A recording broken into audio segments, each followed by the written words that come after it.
بهترین قصه‌کار با تشبوسی قابل جان با تشبوسی مخلصی اشدی ما داوچوکی با تخلصی مکسی اپای عزیز ما به اینجا حضور اومدیم از نام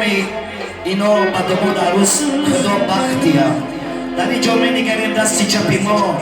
اوچه جانا آمدیم اپا جانا خواهر جانا با موافق طلبی بیشتر قابل جان که